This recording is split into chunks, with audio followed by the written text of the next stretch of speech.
ایک ہی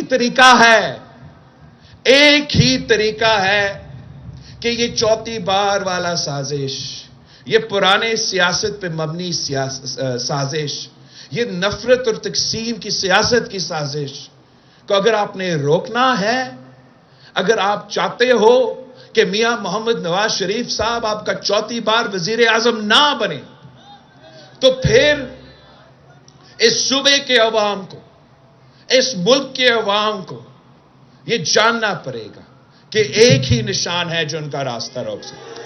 ایک ہی نشان۔ آپ ہمارے شکل پسند کریں یا نہ کریں، میدان میں ہم ہیں اور وہ ہے۔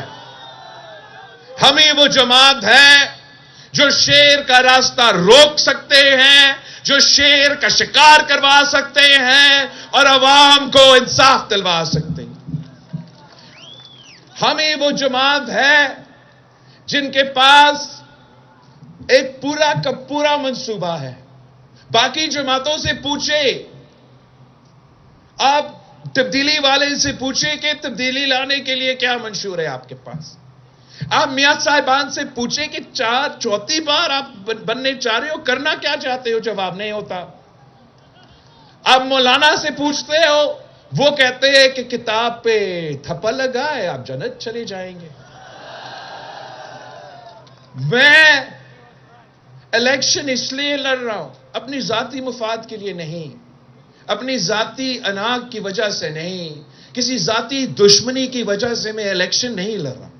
میں الیکشن اس لیے لڑ رہا ہوں، اس لیے میں سمجھتا ہوں کہ ہمارا پاکستان، آپ کا پاکستان، میرا پاکستان خطرہ میں ہے۔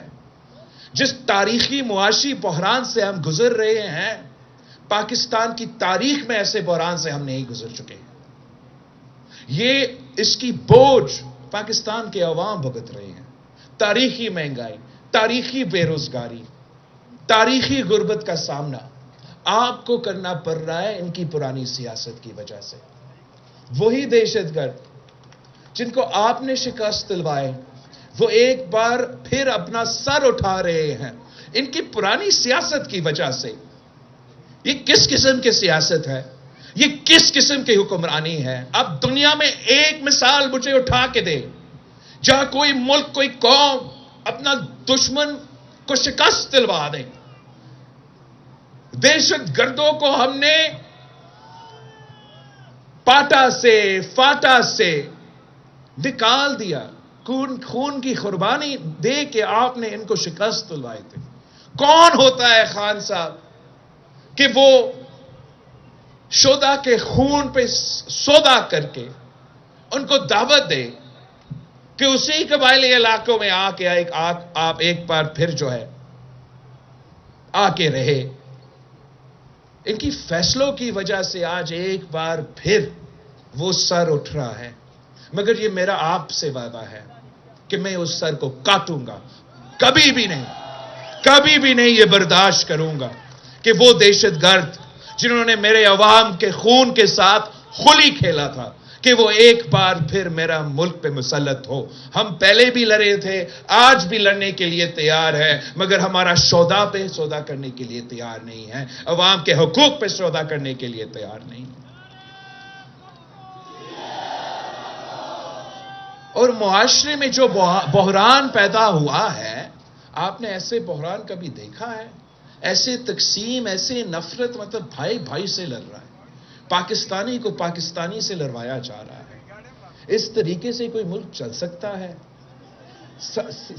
سیاست تو سیاست ہوتا ہے، سیاسی اختلافات ہوتے ہیں، اختلاف رائے ہوتے ہیں، اس کو آپ نے ذاتی دشمنی میں کیوں تبدیل کرنا ہے؟ اس طریقے سے کوئی ملک نہیں چل سکتا، ہمارا ملک بھی نہیں چل سکتا۔ یہی وجہ ہے کہ میرا وعدہ ہے کہ حکومت میں آؤں گا، پہلے دن پہ جو بھی تمام سیاسی قیدی ہے، سیاسی کارکن جو سیاسی قیدی ہے، ان کو میں رہا کروں گا۔ اس لیے یہ ہمارا تاریخ ہے۔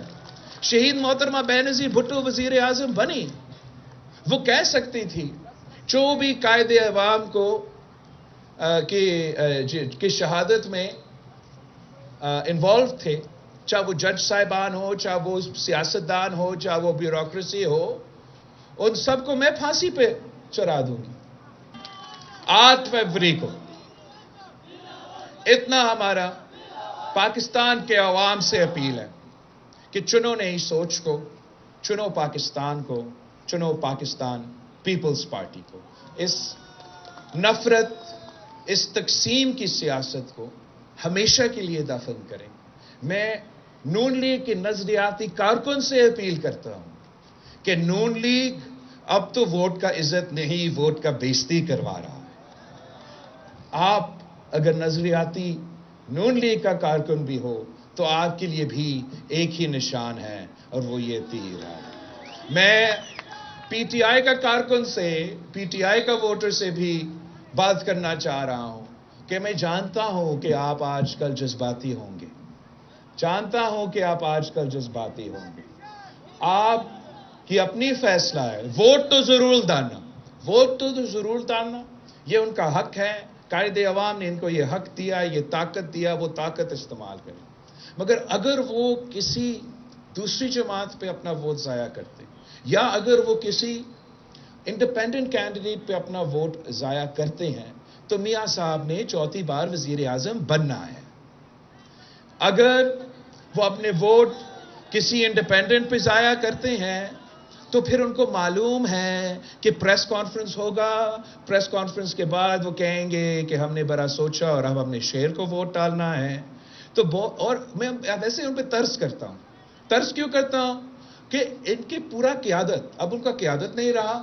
جو نام کا قیادت ہے وہ تمام پلانٹڈ لوگ ہیں، پلانٹڈ لوگ ہیں. آپ کو بھی پتا ہے، مجھے بھی پتا ہے، ان بیچارے کو نہیں ہے، ان کو نہیں پتا.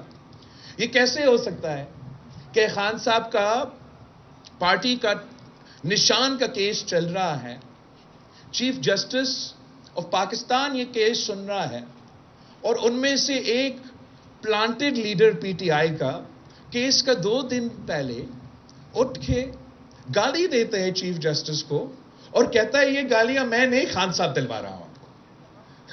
مطلب، اور پھر کیس جب سنا جا رہا تھا تو وہاں بھی ان کے یہ تمام پلانٹڈ لائرز جو ہے، ان کے پلانٹڈ قیادت جو ہے، وہ جا کے وہ پورا کیس میں کوئی ایک کاغذ بھی ساتھ نہیں لے کر آتے. چیف جسٹس ان سے پوچھتے ہیں کہ بطور آپ نے کہا کہ آپ کا یہ جو بانی ممبر ہے اکبر ایس بابر صاحب، اس کو آپ نے پارٹی سے نکالا، کل میں کیس رکھ رہا ہوں، آپ وہ نوٹیفیکیشن تو ذرا دکھائے. دوسرا دن بھی آئے، انہوں نے نوٹیفیکیشن نہیں دکھایا. تو خان صاحب کی پلانٹڈ لائرز کی وجہ سے، پلانٹڈ قیادت کی وجہ سے ان کا نشان بھی چلا گیا. پھر خان صاحب کا اتنا اہم کیس، نیشنل سیکیورٹی کا کیس، سائفر کا کیس، کہ ایک نیشنل سیکیورٹی ڈاکیومنٹ گم ہو چکا ہے. اور امریکہ میں بھی جب ان کا صدر نیشنل سیکیورٹی کا ڈاکیومنٹ گھر لے کے گیا تھا تو امریکہ کے پولیس نے امریکہ کے صدر پہ چھاپا مار کے کہا کہ ہمیں یہ ذرا واپس دے. خان صاحب کا اتنا اہم کیس اور ان کا پلانٹڈ لائرز کورٹ میں آتے بھی نہیں ہیں. ایک دن گزر جاتا ہے، نہیں آتے. دوسرا دن گزر جاتے، نہیں آتے. تیسرا دن گزر جاتے. اتنا اہم کیس خان صاحب کی، مطلب اس کا ڈیتھ پینلٹی بھی سزا ہو سکتا تھا، صرف 10 سال کا سزا ملا. اتنا اہم کیس، خان صاحب کے لائرز آتے ہی نہیں ہیں. پھر مجبوراً جو جج صاحب ہے وہ حکومت کے کوئی لائر اٹھا کے خان صاحب کا وکیل بنا دیتا ہے، اور اب خان صاحب کا 10 سال کی سزا ہو چکا ہے. تو خان صاحب کی اپنے لوگوں نے خان صاحب کو پھنسایا ہے، یہ کسی اور کا قصور نہیں.